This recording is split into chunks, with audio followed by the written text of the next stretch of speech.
For 40 years, I allowed the Philistines to rule over Israel. My people had turned away from me, following other gods. But even in discipline, I was preparing deliverance. In the town of Zorah, there lived a couple who could not have children. I was about to change their lives forever.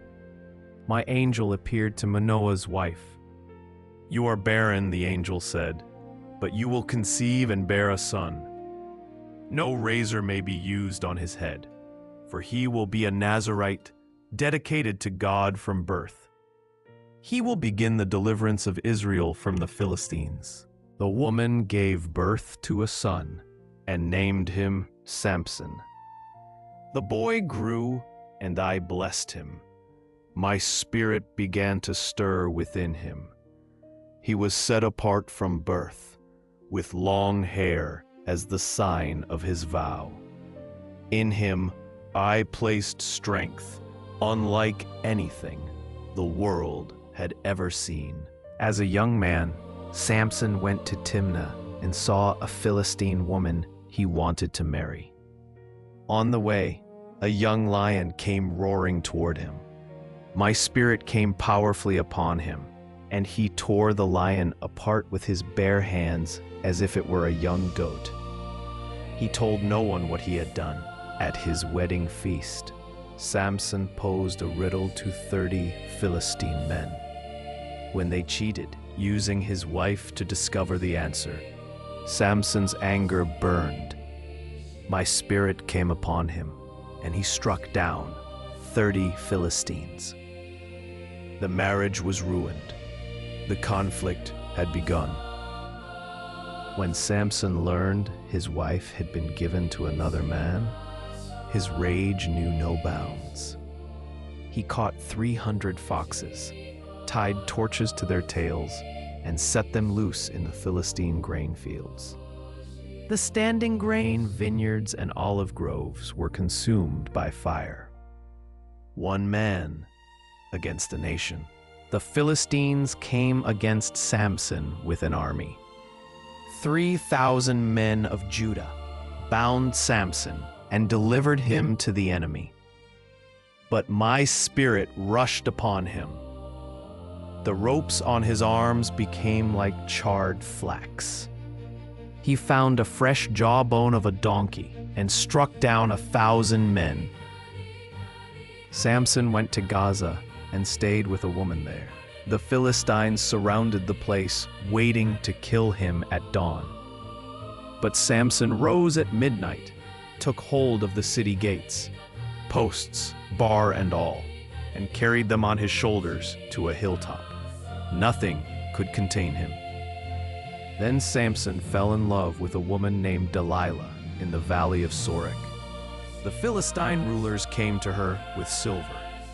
"Find the secret of his great strength," they said, "and we will each give you 1,100 shekels of silver." Temptation was being set before him. Day after day, Delilah pressed Samson, "Tell me the secret of your strength." 3 times he lied to her, and 3 times she tested his answers. "How can you say you love me when you do not share your secret?" She nagged him until he was sick to death of it. Finally, Samson told her everything.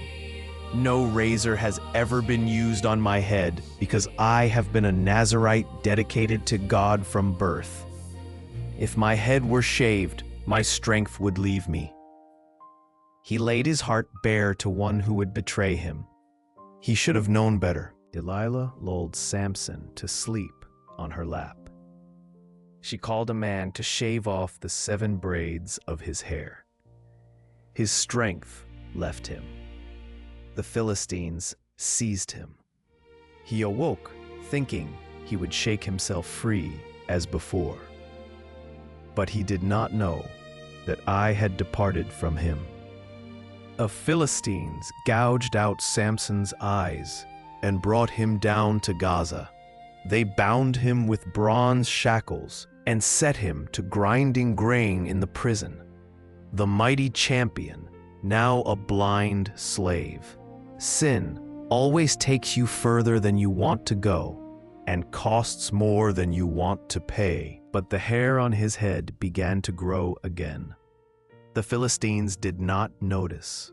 In the darkness of prison, something was stirring. Samson had time to think, to repent, to remember his calling. I had not forgotten him. I was preparing one final act. The Philistine rulers gathered for a great sacrifice to their god Dagon. Our God has delivered Samson into our hands, they celebrated. 3,000 men and women were on the roof watching. They called for Samson to entertain them. They wanted to mock him one last time. A servant led blind Samson to the temple. "Put me where I can feel the pillars that support the temple," Samson said, "so I may lean against them." They positioned him between the two central pillars. 3,000 enemies above him. Everything was in place for what would come next. Samson prayed to me, "Sovereign Lord, remember me. Please strengthen me just once more. Let me, with one blow, get revenge on the Philistines for my 2 eyes." It was a prayer of faith from a broken man, and I heard him. In his greatest weakness, he found his greatest strength, and Samson reached toward the 2 central pillars. He braced himself against them. "Let me die with the Philistines," he cried out. He pushed with all his might. My spirit rushed upon him one final time, and the temple came crashing down. The temple fell on the rulers and all the people in it. Samson killed more Philistines in his death than in his entire life. 3,000 enemies perished that day. His brothers came and buried him between Zorah and Eshtaol. He had judged Israel for 20 years. And so, beloved child, Samson's story is not just about physical strength. It is about the danger of compromise and the beauty of redemption. He failed many times, but in the end, he returned to me. My power is made perfect in weakness. Never believe you have fallen too far. Until we speak again,